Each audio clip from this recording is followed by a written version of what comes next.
Boa noite a todos.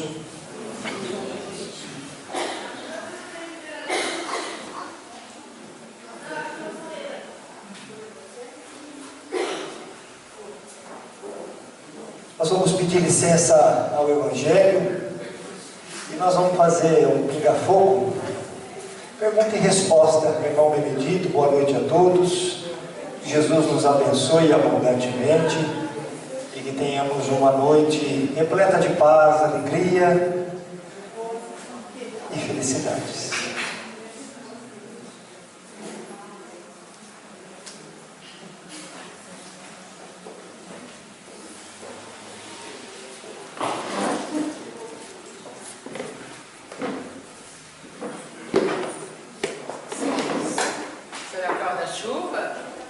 Se animem, gente. Pode perguntar. Benedito, dá licença aqui. No livro Corpo Fluídico, está falando sobre o corpo fluídico de Jesus. No livro Corpo Fluídico, fala justamente sobre o corpo fluídico de Jesus, que o João Batista Rostão escreveu sobre os 4 evangelhos. Mas é uma coisa tão estranha de se acreditar nisso, assim, por ser o corpo de Jesus e a vida de Jesus em si. Tanto é que não foi muito para frente, assim, isso daí, mas a própria fé acabou apoiando isso daí um pouco. E como pode ser publicado um livro assim, na verdade, que talvez não tão real, assim, quanto a relação à vida de Jesus? O senhor conhece? Sim, conheço. Eu pegaria naquela frase de Paulo que diz que nós deveríamos ler de tudo, mas reter aquilo que é essencial e bom e verdadeiro. Sempre quando há a luz da verdade, em qualquer ocasião da humanidade, quando nós temos espíritos de escola superiores com a missão de vir à Terra para trazer essa luz da verdade, sempre ocorre de ter as interferências também dos mundos dos nossos irmãos infelizes para obscurecer essa verdade, né? Mundos infelizes, de dimensões infelizes, para obscurecer essa verdade.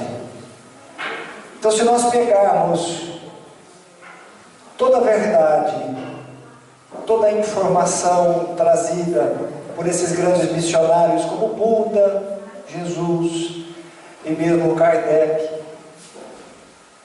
nós veremos sempre confusões entre estas verdades, não por estes espíritos, mas por aqueles que não querem a liberdade da consciência e a maturidade espiritual.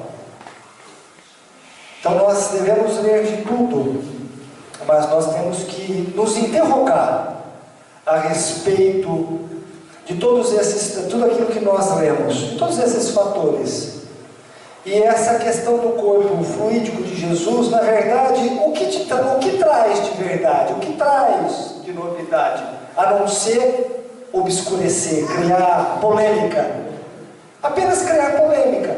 E é o que quer os nossos irmãos que vivem nas trevas, enganadores, embusteiros, pseudo-sábios, que no final querem criar polêmica, para que os homens se desviem da verdade, para que os homens se desviem do amor, para que os homens se desviem da caridade, que é a função de estarmos aqui reunidos, é aprender a ciência do amor, é aprender a prática da caridade, é aprender a nos conhecer, é aprender a respeitar ao próximo como a si mesmo e amar da mesma intensidade que no qual eu me amo, eu devo amar o meu semelhante. Este é o caminho que nos leva à verdade e à vida. O que foge disso, filho, na verdade, são subterfúgios para embananar a mente humana. E no meio espírita, como em qualquer outra ocasião, nós sempre encontraremos indivíduos que lançam certas informações para que muitos saiam do caminho. Só fazer o livro é totalmente contra, né? O livro é muito interessante, porque ele bate contra tudo que o outro fala, né? Sim. O livro Não, eu conheço o livro. Eu só apenas estou falando sobre a informação de Rustanque. E que foi apoiado por um certo tempo pela FEB. Né? Mas, ao mesmo tempo, rever, analisar, é importante. É importante ler, é importante conhecer. Né? O próprio Kardec mesmo dizia que nós deveríamos ler livros de outras religiões, até mesmo livros que iam contra o Espiritismo. É extremamente importante. Agora, nós precisamos ter o crivo da razão. Por isso que nós convidamos sempre o estudo das obras básicas. O estudo das obras básicas, ele tem que ser os livros de cabeceira a todo espírita que queira conhecer um caminho. Ali está a bússola e a rota para que nós possamos seguir com tranquilidade. O que sai disso, nós devemos fazer uma análise. Como também a própria doutrina nos ensina a análise em tudo, a observação e a razão em tudo, que é extremamente importante. Essa observação. Mas não condenar os livros. Nós não podemos condenar, porque na verdade os livros também nos trazem, independente da informação, mas também nos trazem aí um ponto de interrogação, de questionamento, de despertar. Mas Jesus viveu um corpo carnal, né? Até porque se ele vivesse num corpo fluídico, no perispírito, nós nos sentiríamos desprestigiados, né? Um privilégio muito grande ao Cristo. E nós somos filhos de Deus. Por mais que Jesus seja um irmão mais velho do que nós, mas nós somos filhos de Deus. Qual a diferença de um filho para o outro? Nenhuma, né? Então ele estaria desrespeitando até as leis biológicas, o processo da reencarnação, né? O processo de concepção de homem e mulher, que não tem nada de errado nisso, né? dele ter ser concebido por uma relação de um homem e de uma mulher que se amaram. Isso faz parte do mecanismo biológico que rege o nosso planeta Terra, humanidade, né? Se ele fizesse de maneira diferente, ele na verdade ele estaria destruindo, né? As leis. E na verdade ele não veio derrogar nenhuma lei, mesmo moral como biológica, e sim vivenciá-la, como qualquer ser humano que encarna aqui na Terra. Então aí entra realmente, quando nós falamos de Deus, da sua onisciência, na sua capacidade de misericórdia, de amor incondicional, então isso mostra que todos os filhos são importantes, todas as criaturas são importantes. Não há privilégios. Não há privilégios. Não há privilégios. Até porque o fenômeno maior que ele realizou foi o fenômeno do amor. Incondicional. Incondicional. Esse foi o fenômeno maior que ele realizou. Com todo o potencial que ele possui, né? Por mais que ele tenha realizado todos os outros fenômenos que no qual nós estudamos na Gênesis, os milagres do Cristo, na Gênesis de Kardec, mas o fenômeno do amor, ele supera todos eles, todos os outros. Por isso que nós precisamos ter firmeza na nossa fé, na nossa razão, ler, questionar, observar, duvidar, interrogar, para que isso se torne em nós um ponto de sabedoria. Nós não podemos perder isso. Saber discernir. Sempre ter o discernimento. Isso é extremamente importante. E não condenar. Então, ao mesmo tempo, a espiritualidade permite que esses acontecimentos Ela permite esses acontecimentos, né? Que a escuridão, que a ignorância se misture na verdade, para que os homens saibam separar o joio do trigo, para que os homens saibam observar, né? Aonde se esconde e aonde se maqueia a ignorância, no miraculoso, no maravilhoso, no espetacular, e aonde a verdade caminha. Então tudo isso foi permitido pela espiritualidade, né? Foi permitido que aqueles espíritos se aproveitassem dos médios invigilantes e colocassem no papel as suas ideias, os seus trabalhos, os seus contextos, os seus sistemas, mas para que os homens encarnados pudessem observar e questionar. Então também não tem nada de errado nisso. Isso também é um exercício. Ao mesmo tempo que você tem a luz, você só entende a luz tendo a escuridão. Você só entende o conhecimento passando pela ignorância. Então são duas vias, e onde elas caminham, a verdade e a ignorância, a maldade. A verdade e o bem, a ignorância e a maldade. Elas caminham juntas, para que os homens saibam discernir o que é o bem e o que é o mal, e ainda tendo o livre-arbítrio de escolher, né? Passando pelo crivo da sua razão e escolher o caminho no qual você quer trilhar.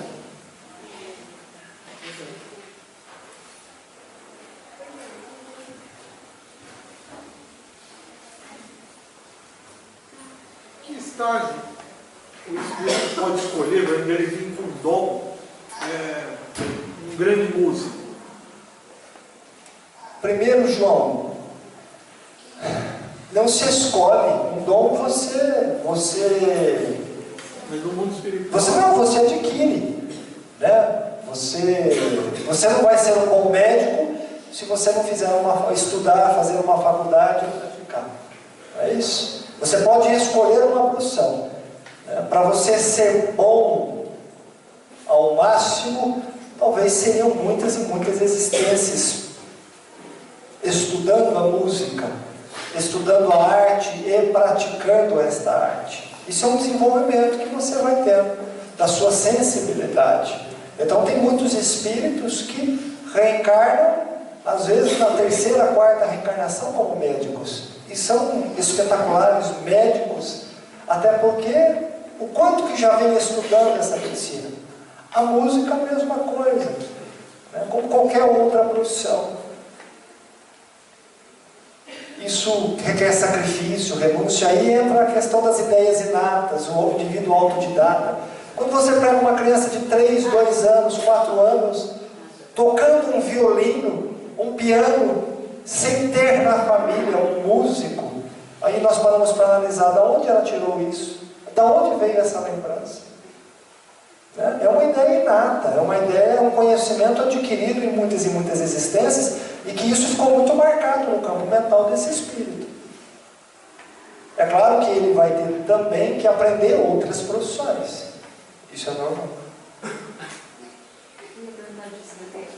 A criança, né? A facilidade, né? Mas ela traz essa ideia inata, essa lembrança de outras existências. Esses dons são adquiridos, eles não são concebidos a nós, eles não são dados. Nada nos é dado.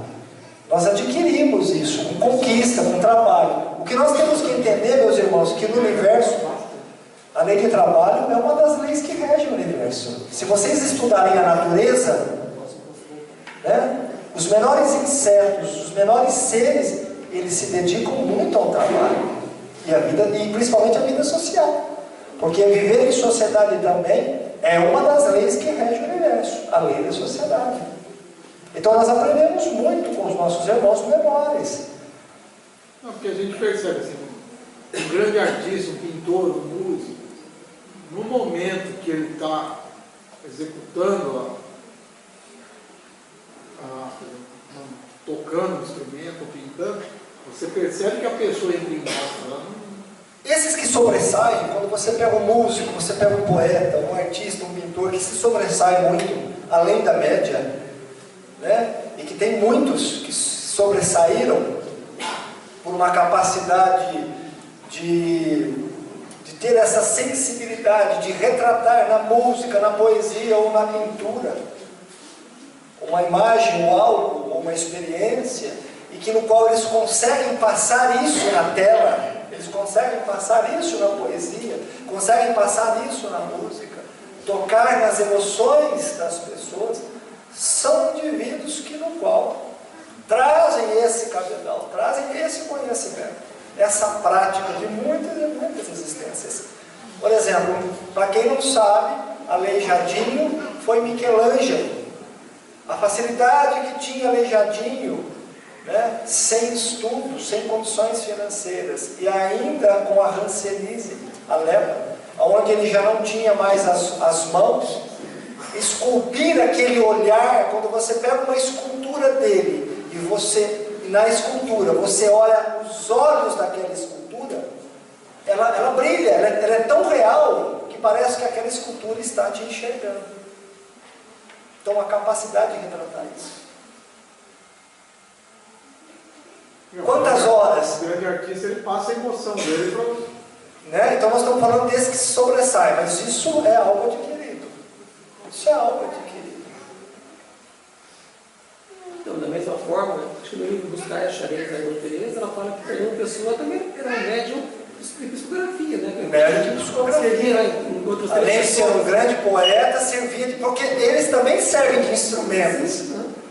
Além de serem grandes artistas, também servem de instrumentos como intermediários do mundo espiritual para grandes artistas que se encontram no mundo espiritual. Isso para se expressar.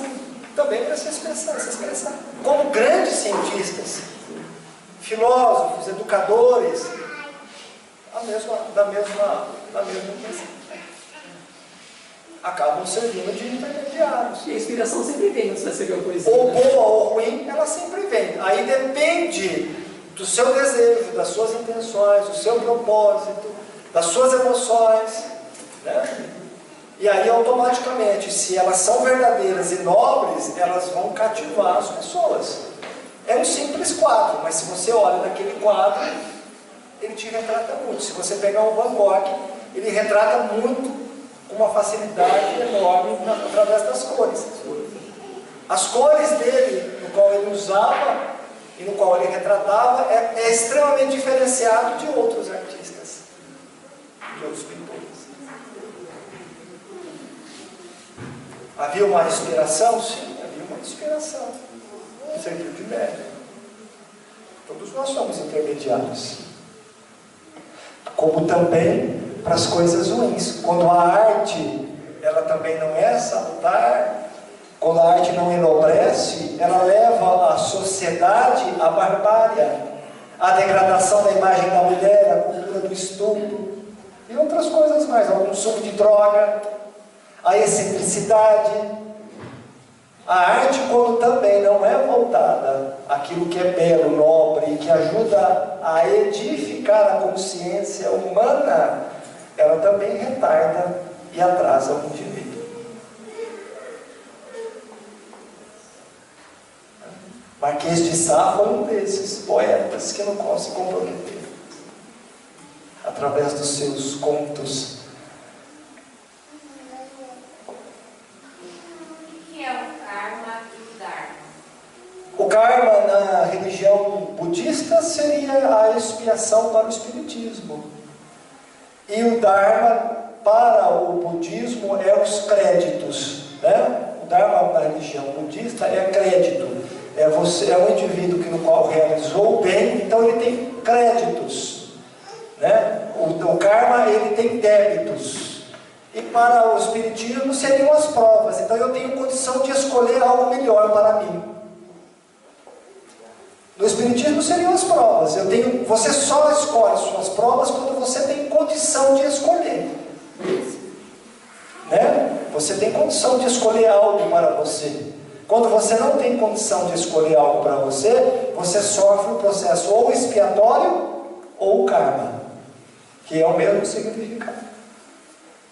São processos de falhas, vícios, comportamentos de existências anteriores. As provas você escolhe, e você só pode escolher provas quando você tem créditos, quando você tem condições de escolher. Quando você não tem, você sofre pelo processo expiatório. Agora você vai ter que acertar isso. Não tem escolha, você tem que acertar. Você escolhe pela melhora moral? Oi? Você escolhe pela melhora moral sua? Sim. O melhor condicionamento de exercitar o livre-arbítrio, né? Através da sua moralização, da sua espiritualização, através do conhecimento. Então você passa a ter a diretriz da sua vida, você passa a escolher os caminhos que você quer, né? E as escolhas também, claro que essas escolhas, elas, quando você tem consciência, não pense nas escolhas ao âmbito da facilidade humana, mas escolhas no qual eu possa provar do meu espírito. Porque eu tenho consciência de que aqui é o planeta escola. Então eu não vou escolher facilidades no qual me venham me comprometer, me gerar débitos. Eu escolho nas provas aquilo que é necessário, aquilo que eu tenho que suportar para o meu crescimento espiritual. Mas o indivíduo que escolhe suas provas, ele tem consciência disso. Ele tem consciência, sim, um pouco das leis de Deus. Ele tem consciência do livre-arbítrio, do mau uso e do bom uso do livre-arbítrio. Ele tem conhecimento de causa e efeito. Ele tem consciência das leis morais, do amor, da caridade, da justiça. Então você não vai escolher para você caminhos que vão te facilitar, que vão te levar à porta larga. Você vai escolher caminhos que vão te levar à rendição, ao estreitamento, à depuração do seu espírito. E aí independente, e aí eu não estou falando de condição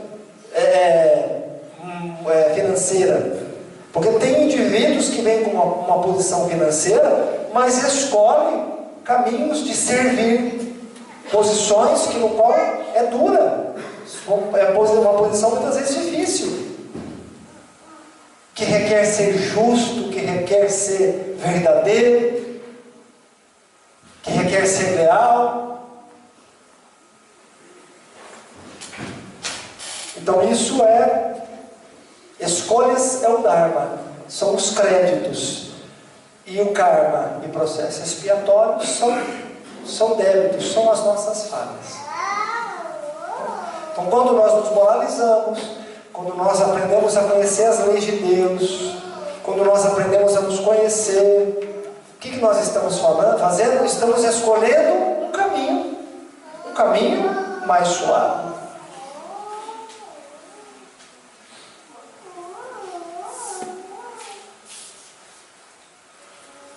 Porque a gente acha que caminho suave é escolher as facilidades, né? E é o contrário. Na verdade, as facilidades da vida, os prazeres da vida terrena, ela nos leva a comprometimentos.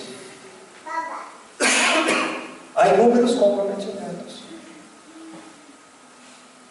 Então, independente da posição social que você escolha, o que você veio, existe sacrifício, existe renúncia. Também existem as dificuldades. Todos aqui passam por provas e expiações, passam por escolhas diariamente, em sua existência, diariamente passam por isso. Que caminho escolher, como agir, né? E isso independe da questão financeira, porque é escolha. A vida é feita de escolha, não tem como. A vida é feita de escolhas. E às vezes escolhas que não vão agradar as pessoas, que você precisa ser fiel, que você precisa ser leal. Jesus agradou a todos? Talvez uma minoria. Ele não agradou a maioria, porque se ele tivesse agradado a maioria, ele não teria sido crucificado. Escolha do caminho que ele tinha que percorrer, daquilo que ele tinha que fazer, não que ele tinha que percorrer, mas aquilo que ele veio para fazer. Porque na verdade Jesus já tinha vencido as provas, as expiações há muito tempo. É escolha. Nem sempre fazer o bem nós vamos agradar os outros. Pode perguntar, filho. Quando uma mulher engravida, o espírito, você falou que sempre vem da mesma família, né? Sim. Sim, aí, mas por exemplo, aquele espírito já está esperando para vir, por exemplo, em mim, só que eu preciso fazer o ato físico para engravidar, certo? Sim. E daí o espírito está lá esperando, ou por exemplo, se eu tenho uma irmã e ela engravida, ele pode vir. Olha só, o que são compromissos nossos são nossos. Né? São compromissos, filhos, principalmente filhos, são compromissos já determinados, principalmente filhos. Né? Profissão, algumas situações da vida são algo pré-determinado.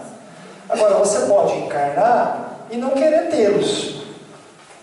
Você está adiando apenas um compromisso de tê-los aqui. Né? Você só está adiando um compromisso de tê-los. Como também você pode ter 2 filhos, ou um filho na sua programação, e de repente, por uma escolha sua e do marido no mundo espiritual, de trazer mais outro. O que é estudado no livro dos Espíritos é que essa condição de escolha, né, desde que não venham nos comprometer, mas que venha engrandecer a nossa alma, a espiritualidade estuda o caso. Ela estuda o caso. Ela acaba tendo uma abertura naquele caso para se estudar. Olha, ela quer ser mãe, já tem um filho. Na programação era para ter um filho, 2. Mas ela quer ter outro filho. Então se estuda o caso de alguém necessitado, alguém que precisa, e que no qual vocês são consultados. Ó, vocês querem ser pai? Então nós vamos sim dar a oportunidade que vocês sejam pais, mas é este espírito que vai encarnar. Aí tem a ficha dele. Vocês vão amá-lo, vão ajudá-lo na evolução dele, como também, né? Com os nossos filhos já programados.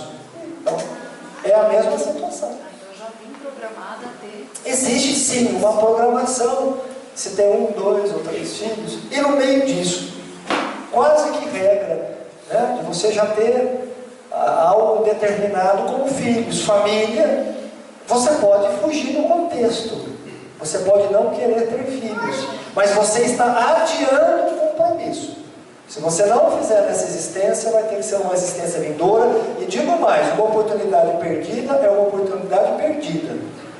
E um tempo perdido, perfeitamente. Então fica cada vez mais complicado. Ok? Agora, você pode também, dentro disso, de você escolheu ter 2, não é que você tem uma programação de ter 2 e você tem um terceiro, 4. Daí aquele espírito está lá me esperando. Sim, alguém no qual tem afinidade, ou alguém necessitado, ou alguém que precisa, e que vai encontrar uma mãe, um pai, um lar, uma família, e que vai ser amado. E aí, às vezes, não precisa ser um espírito que tenha relações de existências passadas, até porque nós estamos aqui para aprender a amar todos. A amar todos. Porque às vezes venha diferente para a gente aprender. Aprender a amar. Né? Amar a todos. Mas, quase que regra, existe uma programação sim. Existe algo que é programado no mundo espiritual. Nem tudo é determinado. Essa programação ela pode melhorar ou piorar dependendo das suas escolhas aqui. De como você vai suportar as suas provas e suas expiações.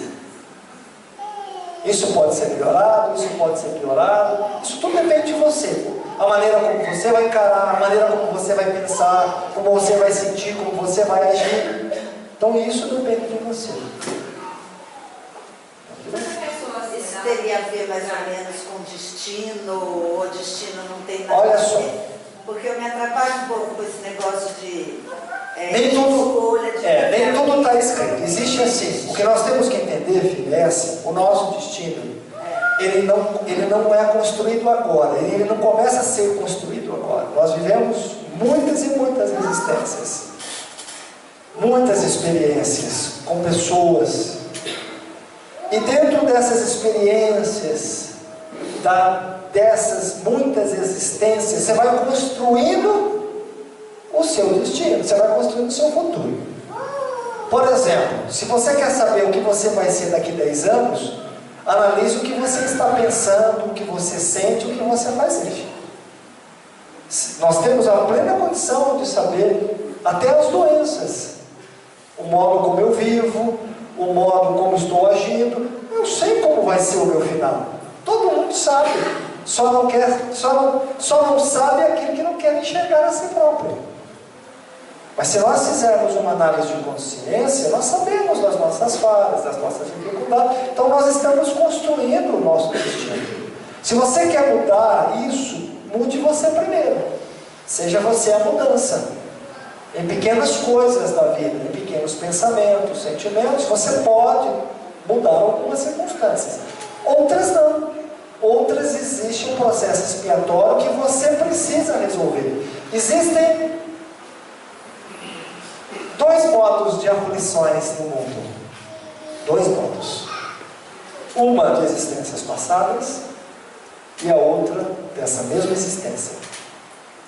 Eu digo a você o seguinte: quantos casamentos são realizados na circunstância de um bem material ou de uma acomodação emocional? Muitos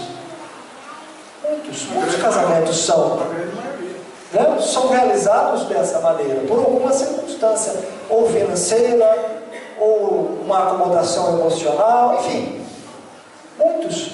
E que eu lhe perguntaria, era necessário eu passar por isso? Muitas vezes não.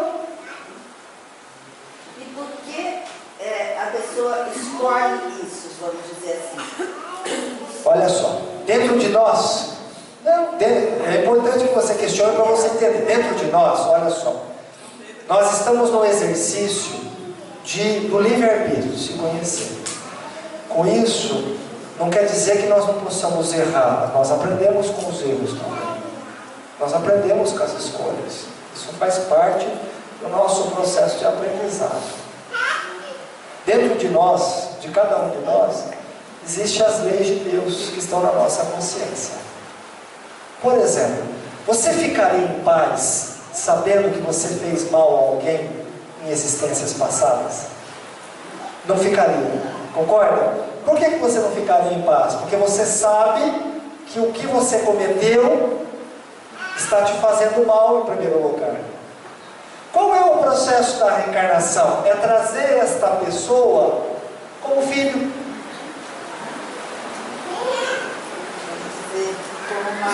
Para você se reajustar com a sua consciência e para ele também te perdoar, para ele também te dar a oportunidade de reconcílio e para ele também se perdoar. Uma redenção. Por exemplo, vamos esquecer o processo da reencarnação. Se você faz mal a alguém aqui, nós não ficamos com a consciência pesada? Por mais que você vai disfarçando, mas vai passando os anos, aquilo vai te apertando, aquilo vai te sufocando, e você precisa resolver isso daí. Por que você precisa? Porque você desequilibrou em você as leis de Deus. Então eu preciso deixar para uma próxima existência? Não, eu posso resolver agora.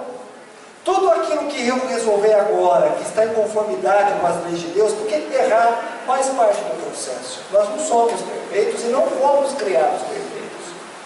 Fomos criados simples e ignorantes para aprender tudo isso. Aprender com as nossas escolhas. Mas o importante é você querer acertar. É você querer resolver. É você ver que você fez um mal a alguém de uma certa maneira, mas esse mal não só atingiu aquela pessoa, mas atingiu você. Eu não posso ver isso como um castigo, mas eu posso ver isso como um processo de autoconhecimento. Porque Deus não nos pune. Sabe por que Deus não nos pune? Porque Deus não é severo, mas existe o código moral dele em nós. Então, quando Jesus ensina o perdão, quando Jesus ensina o amor, quando Jesus ensina a caridade, Ele estava nos ensinando a libertação para os nossos erros. Para os nossos erros. Você pode se chatear com alguém e brigar com alguém hoje. Isso não te faz melhor ou pior, mas é necessário que você reflita e chegue amanhã, tente resolver esta situação, para que você se sinta em paz. Não é que eu quero estar de bem com todo mundo, mas eu preciso estar de bem para comigo. Ah, mas eu estourei, eu briguei, porque na maioria dos entraves obsessivos e dos problemas que geram reencarnações e reencarnações, eles começam pequeninos. Eles começam pequenos e que poderiam ser resolvidos naquela existência. Eu poderia ter chegado e ter falado, poxa, me desculpa. Então o que é o destino? O destino é algo que você constrói nos seus pensamentos, sentimentos e na sua conduta. Você está construindo a sua existência. E essa existência, engana-se que essa existência é do lado de fora. Ela é exterior. Ela é interior. Porque na vida terrena nós vamos continuar tendo problemas. Não quer dizer que eu sou uma pessoa boa, só vai me acontecer coisas boas. Não, de maneira alguma. Mas se eu acredito no amor, se eu acredito no bem, e é essa resposta que eu quero dar à vida, então eu estou construindo internamente, na minha consciência, na minha memória, na minha vida, coisas que são positivas, independente do que venha do lado de fora. Porque Jesus só deu amor, em troca ele recebeu o mal, a moeda do mal, da ingratidão, né, da difamação, da injúria, da calúnia, da solidão. Mas nem por isso ele deixou-se abater. Ele deixou-se abater. Porque dentro dele, ele construiu internamente, mentalmente e espiritualmente, o caminho verdadeiro que ele queria trilhar. E é o que nós estamos aqui hoje. Nós não estamos numa troca de barganha de moeda. Eu faço bem e a vida lá fora me promove em coisas exteriores o bem. Não é isso que Jesus ensinou. Porque essa construção é mental. Essa construção é a lapidação das virtudes, das emoções nobres. Porque lá fora eu vou receber ingratidão, eu vou receber não, eu vou receber injúria, eu vou receber a calúnia, eu vou ser julgado pelas pessoas e vou ser punido por elas. Mas dentro de mim estou em paz. O caminho que eu trilhei, que é dentro de mim, eu estou em paz. Eu fui fiel àquilo que tinha que ser realizado. Fui verdadeiro. Então nós estamos construindo a nossa trajetória, não só para esta vida, mas para a vida futura, que é o mundo espiritual, onde nós continuamos pensando e sentindo, e para a vida presente, uma próxima reencarnação, no qual irei habitar novamente uma peste física, mas eu continuo sendo aquela pessoa que no qual habitou isso. Então, a vida passa a ser boa, ou eu passo a ser bom para comigo? Quando eu passo a ser bom para comigo, terão as dificuldades. Mas eu me tornei a mudança que no qual eu queria ver no mundo. Eu fiz a minha parte. Essa é a nossa busca. Então você está construindo. Então, independente se é processo expiatório, são processos karmáticos de outras existências, e mesmo de agora, uma pessoa que bebe e fuma, ela desencadeará nela um processo cardíaco, um câncer, uma má alimentação, um câncer. Escolha, processo expiatório, terá que resolver pela sua escolha. Terá que resolver pela sua escolha. Não se chateie, não quero que a senhora fique com a consciência pesada. Eu quero só lhe explicar que são escolhas. São escolhas, né? É claro que o que mais faz mal ao homem é o que sai do coração dele, do que entra. É o que sai do coração dele. Isso é pecaminoso, porque antes dos vícios físicos existem piores, são os vícios morais. Piores são os vícios morais. Tem gente que não bebe, não fuma e pode desencadear um câncer. E ainda ser rotulado de religioso, porque vivia dentro de um centro espírita. E como é que desencarna um câncer? Não bebia, não fumava e desencarnou com o câncer. Será que não era raivoso, temperamental, não conseguia perdoar as pessoas? Então essa programação, filha, existem coisas que nós precisamos resolver que são processos expiatórios, aqueles de existências passadas, mas eles podem ser também resolvidos como eu enfrento a situação e como eu quero suportar a situação, né? Se eu pretendo suportar com amor, com fé, com compreensão, com tolerância, ótimo. O marido me cobra, a esposa me cobra, filho problemático, mas se eu resolvo suportar com amor, com tolerância, com compreensão, com paciência, ótimo. É o melhor caminho. Você está escolhendo esse caminho. Realmente eu colaborei para que eles me cobrassem hoje. Lá atrás, muito provável que sim. Colaborei que eles me cobrassem hoje de uma maneira ferrenha. Mas se eu tolerar, se eu aprender a dar a outra face, se eu aprender a usar a minha inteligência espiritual, a minha capacidade de amar, eu vou entender o que eles estão me oferecendo agora, algo que eu tirei deles.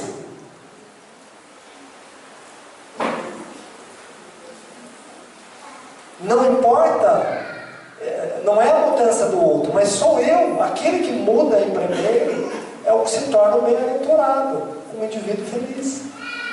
Porque ele sabe que ele está resgatando, e ele está suportando os espinhos com amor, com tolerância. E é independente, um empresário, um juiz, um promotor, uma mãe, cada um tem as suas experiências, tem a sua cruz para carregar. Que carregamos esse fardo com amor, né? Que carregamos com justiça, com verdade, e cada um dentro da sua função. Na verdade é um eterno aprendizado. Um eterno aprendizado, exatamente. Nós estamos nos conhecendo para compreender os processos expiatórios e provatórios. Quando eu me conheço um pouco da minha personalidade, daquilo que penso, eu sinto, na verdade eu passo a entender os meus processos expiatórios e passo a entender também os meus processos provatórios, minhas escolhas, as escolhas das minhas provas.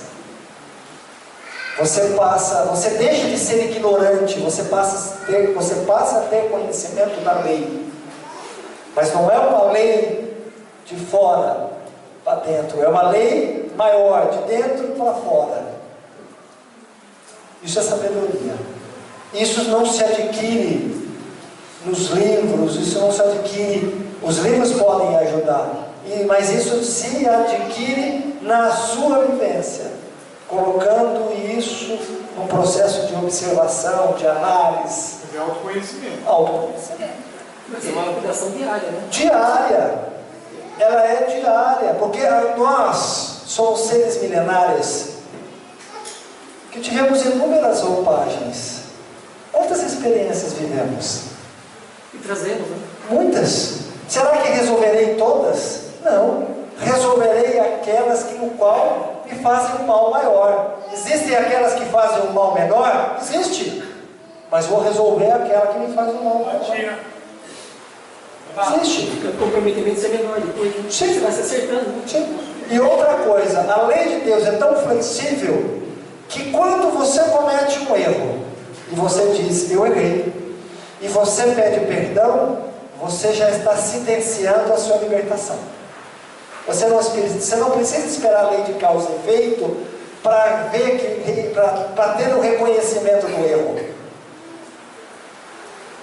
Então isso é consciência, isso já é um despertar de consciência. Então eu quero resolver isso. Pergunte. Uma pessoa tem dificuldade em engravidar. Tem o quê? Dificuldade em engravidar. dificuldade para engravidar.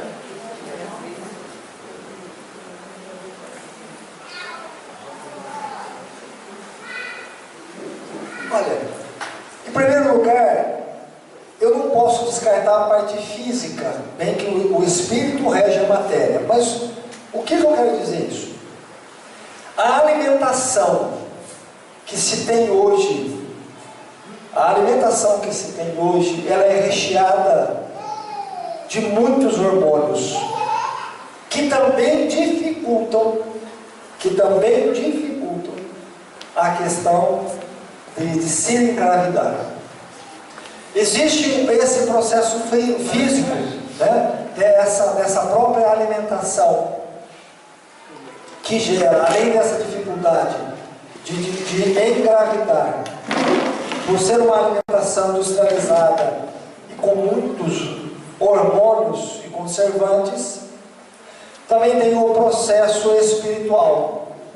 Existe um processo espiritual, existe um processo de experiência.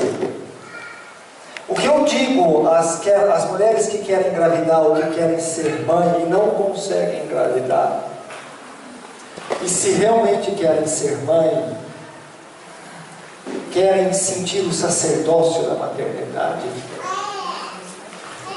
tem uma segunda opção, que é a adoção.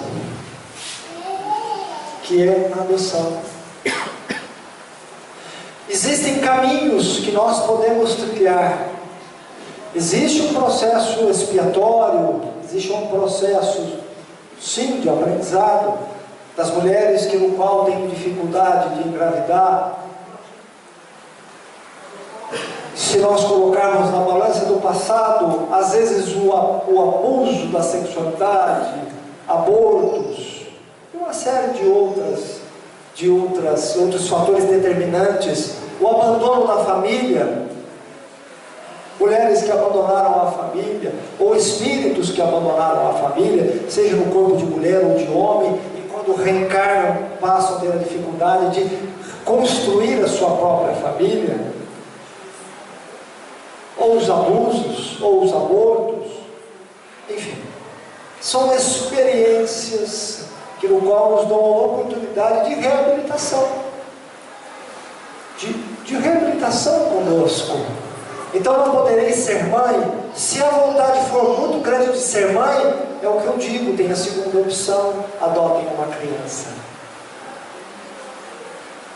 Adotem uma criança. Nós não podemos nos tornar infelizes, porque nós não conseguimos realizar o nosso sonho de ser mãe. Eu posso realizar o sonho de ser mãe de outra forma. Mas muitas vezes nós somos infelizes porque nós queremos daquela maneira. É claro que aquela maneira hoje, no qual nós queremos, nos faz falta porque nós não soubemos valorizar. Mas nós podemos buscar outras alternativas. O amor é desencadeado da mesma forma. Da mesma maneira. E aí, se você me questionar, né, mães que muitas vezes não podem engravidar, como fica o processo da adoção, também existe um processo de programação, a vontade de se adotar. A pessoa sente isso na alma. Eu quero adotar. Aquelas que não sentem ou não buscam, muitas vezes não têm essa programação de ter filhos. Nessa existência não. Mas pode exercer através também de um sobrinho, de uma sobrinha, de outras maneiras. Isso não pode nos tornar infelizes e amargos perante a vida. Porque a misericórdia é tão grande que nós temos muitas outras oportunidades. Eu não sei se fui claro. Só um pouquinho, deixa ele perguntar. Foi falado sobre o perdão. E quando não é perdoado? Gera uma consequência? Muitas. Você é sentenciado à pior prisão que existe, que é a vingança e a mágoa. Essa é a pior sentença. Não tem sentença pior, porque eu digo, existem homens que estão livres, que são livres, mas em sua consciência, em sua mente, eles estão aprisionados, eles estão sentenciados à vingança e à mágoa. E existem homens que estão presos, que estão libertos na sua mente. Então não dar o perdão é se sentenciar a inúmeros infortúnios, a patologias físicas, a doenças físicas, emocionais. Você perde o colorido da vida, você perde o sentido, você perde a oportunidade de ser feliz.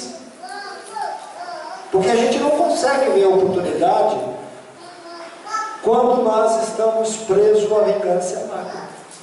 Nós não conseguimos enxergar outras oportunidades.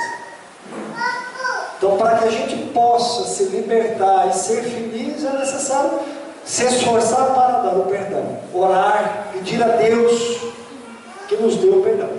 Pedir a Deus que nos dê o perdão.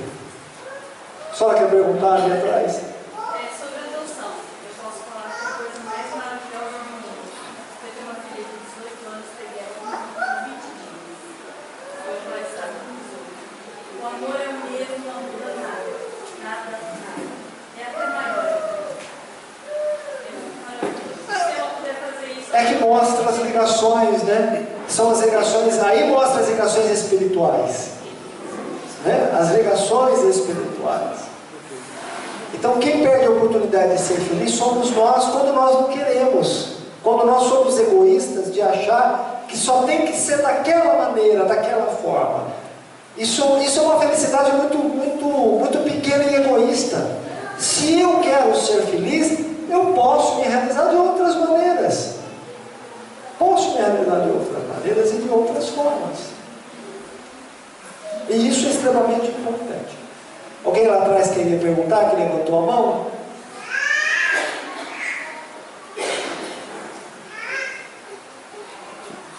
Em relação à programação, você falou, como pode ser visto o caso que aconteceu ontem, daquele homem que salvou o pai, mas acabou morrendo na enxurrada, devido à chuva? Isso estava programado? Aí nós temos que analisar em duas óticas, né? De duas maneiras.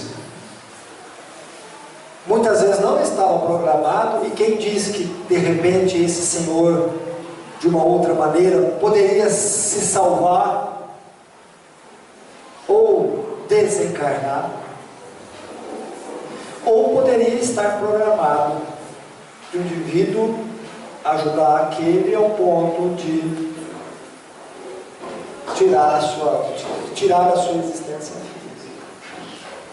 Para eu analisar e falar desse caso, eu teria que analisá-lo para eu poder dar uma resposta.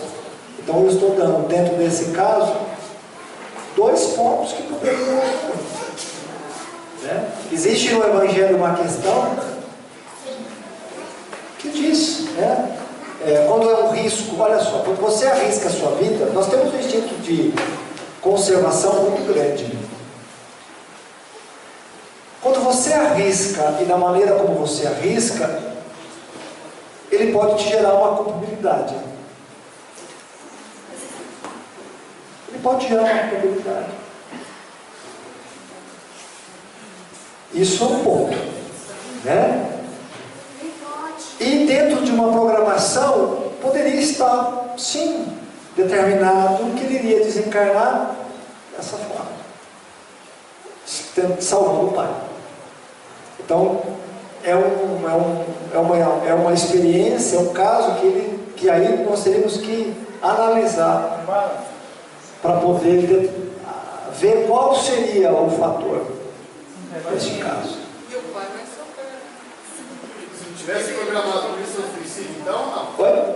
Se não tivesse programado. Uma culpabilidade, um suicídio, por instinto de sobrevivência. E aí não é um suicídio direto, porque você tinha a intenção de se matar, mas você arriscou a sua vida.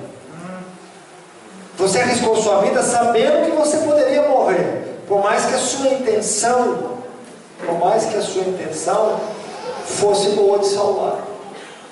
Quem diz que não teria que o Pai desencarnar? É que são casos que não são simples de ser analisados. Então nós temos que estudar o caso para analisar.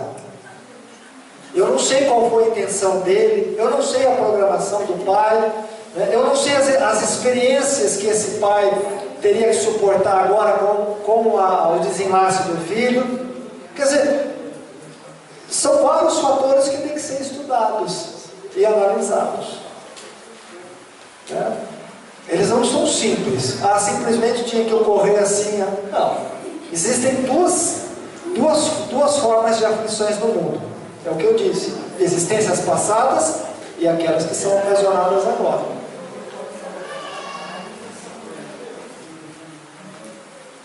Existe também a falta de análise. Mas ao mesmo tempo eu não posso julgá-lo, porque eu também não sei a intenção dele. É muito difícil você analisar sem ter a ficha expiatória, sem conhecer o caso. Então nós teríamos que fazer uma análise profunda disso. E não é só dessa existência, talvez existências passadas, ou experiências, enfim, escolhas. Às vezes não é um processo expiatório, é uma escolha. Então teria que ser estudado. Não tem um porquê também. Olha só, é o que eu digo, eu respondi a ela, né? Existem coisas determinadas e existem coisas que não são determinadas.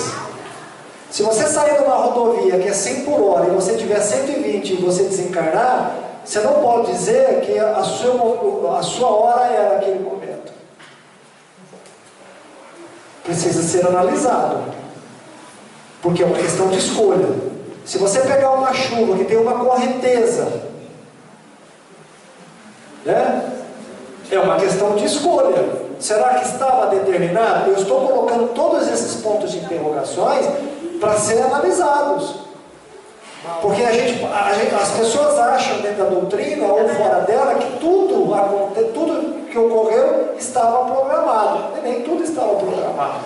E o que eu falei para vocês, existem dois tipos de aflições.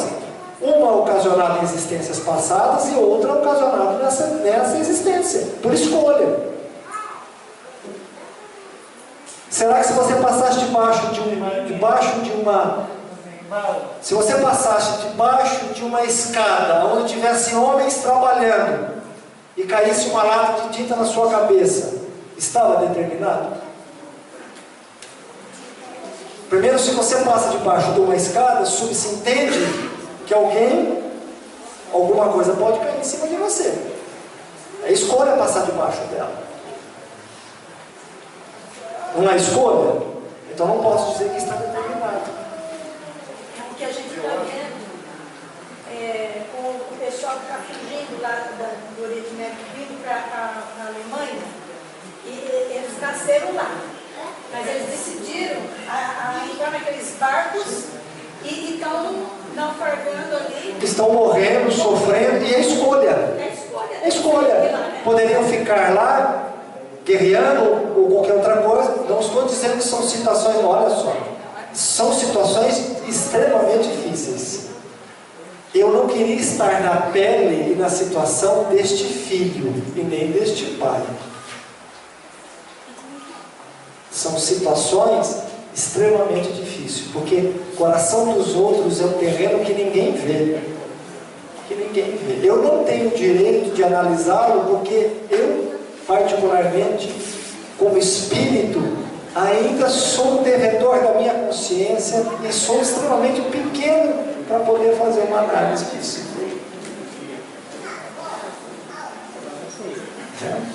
Mas existe um contexto de escolha, de provas e expiações? Sim, existe, que precisa ser analisado. Mas em 90% das vezes, Benedito, as pessoas não analisam o perigo. Foi demais, não analisou o perigo na frente. Talvez não tenha analisado, aí ele vai analisar o perigo depois. Ele vai analisar esse perigo depois do desencarne. Se ele fez o certo, se não foi, se ele se precipitou, enfim.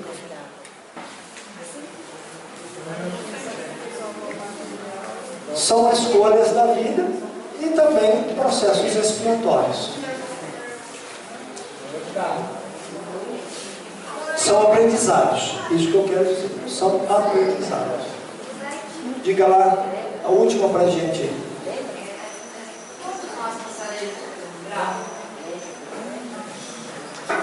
Esse é o medo de todas as pessoas, passar pelo umbral. Mas se eu dissesse para você que no umbral existem pronto-socorros espirituais também, você ficaria mais aliviada?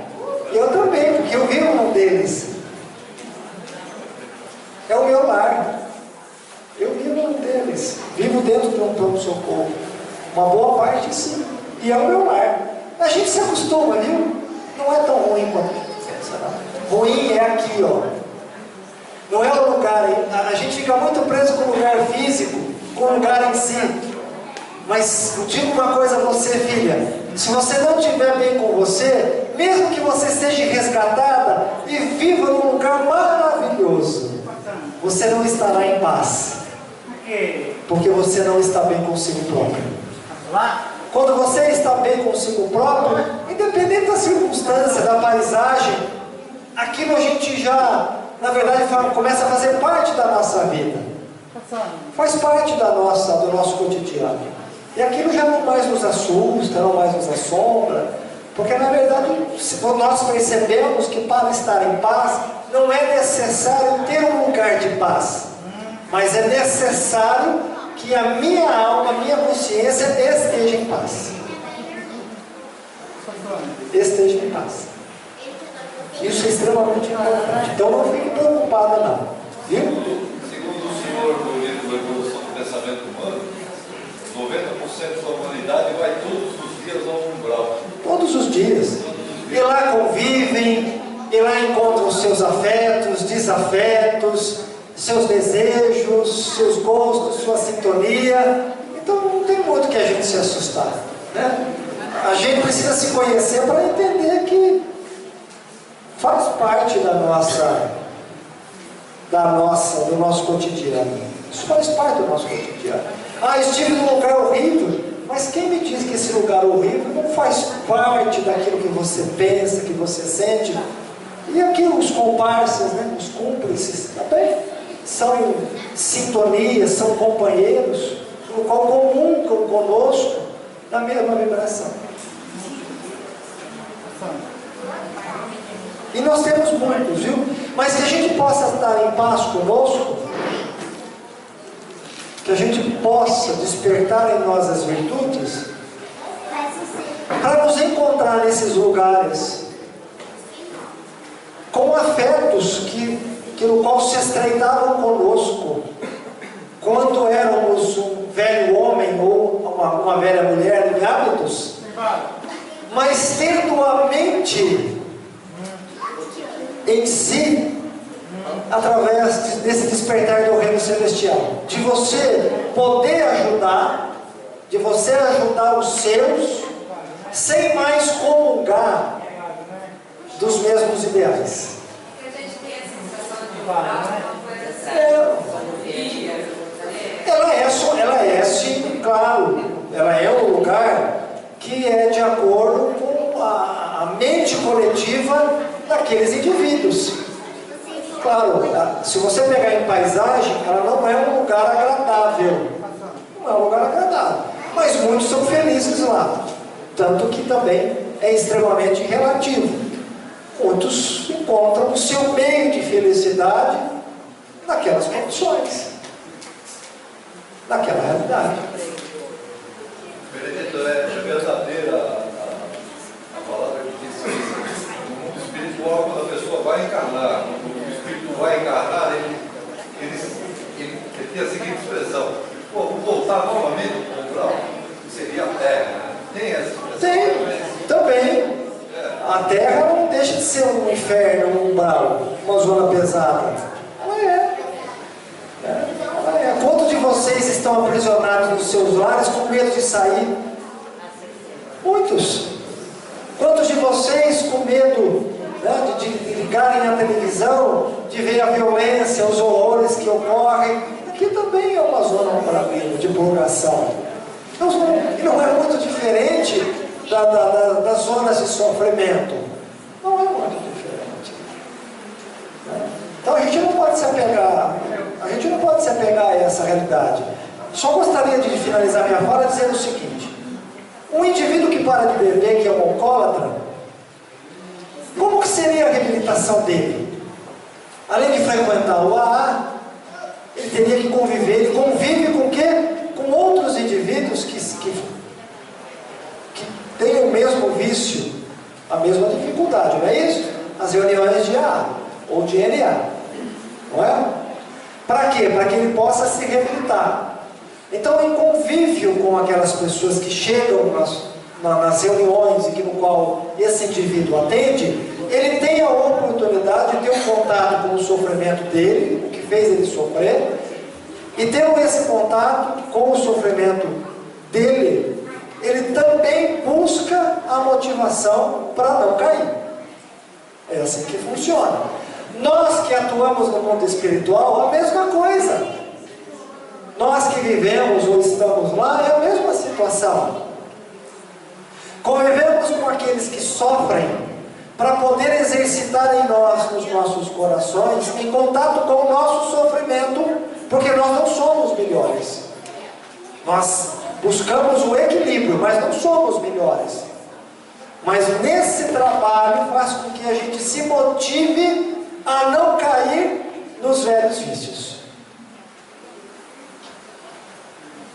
Então nós não podemos nos iludir mentalmente, achando que se eu for à casa espírita tomar passe ou trabalhar mediunicamente, é o suficiente para despertar essa consciência. Ao contrário, ter contato com aqueles que sofrem e o trabalho voluntariado é sim despertar as suas virtudes. Então, em qualquer realidade que você tiver, em qualquer paisagem que você tiver, você não se sentirá mal, porque você está bem com você.